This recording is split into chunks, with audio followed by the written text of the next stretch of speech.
सतयुग में मणिलिंग, मणियों के लिंग की पूजा थी। सतयुग में पूजने के लिए सर्वश्रेष्ठ जो शिवलिंग की बात है वो मणि के लिंग थे, मणियों के बने थे वो। सतयुग की घटना भगवान कह रहे हैं, शिव महापुराण का दर्शन बता रहा हूं मैं आपसे। फिर उन्होंने कहा, उसके बाद बोला, फिर जब त्रेता युग आया तो स्वर्ण लिंग, सोने के शिवलिंग की चर्चा है, उसको पूजने का, उसको पूजने से आपको सब प्राप्त होगा।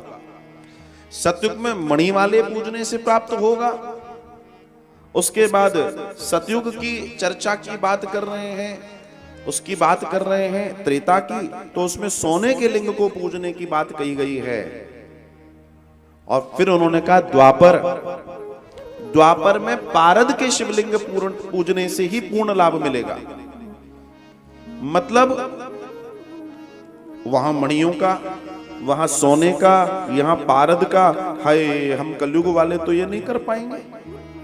तो भगवान ने कहा, कलयुग में तो सिर्फ पार्थिव शिवलिंग निर्माण करके ही आप मुझे वो सारे फल मिल जाएंगे जो मणियों के, सोने के, पारद के शिवलिंग से प्राप्त होता था।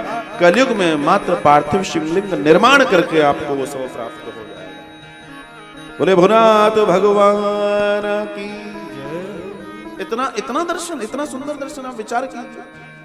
भगवान ने कलयुग में जितनी सुविधाएं दी हैं मनुष्य को, दुनिया में कहीं नहीं है। ये कलयुग में जितना लाभ है दुनिया में कहीं नहीं है। बहुत कुछ नहीं करना, थोड़े से में मामला सेट हो जाने वाला है। इतना दयालु है भगवान, इतना कृपालु है भगवान। आप विचार कीजिए, इतना दयालु, इतना कृपालु कहीं मिलेगा कि भैया, क्योंकि मान लो हम लोग तो साहब गरीब लोग हैं, बोला मिट्टी उठाओ बनाओ, और जो मणियों का लाभ है, सोने का लाभ है, पारद का लाभ है, वो मिट्टी से ले जाओ। अब विचार करो, तो कृपा नहीं है हम पे? अरे बड़ी कृपा है हम पे। और ये भोले बाबा की कृपा है। मैं कहता हूं देवता, वो भी इतना सस्ता सुंदर टिकाऊ देवता कहीं नहीं है। जो चढ़ा दो तो चढ़ जाओ, कोई दिक्कत नहीं है।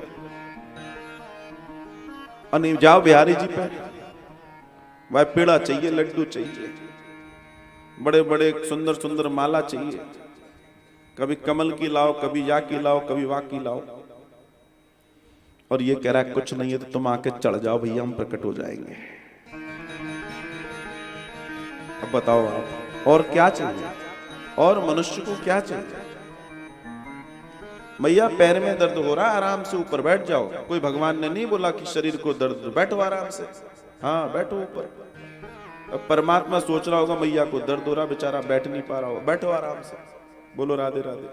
हाँ,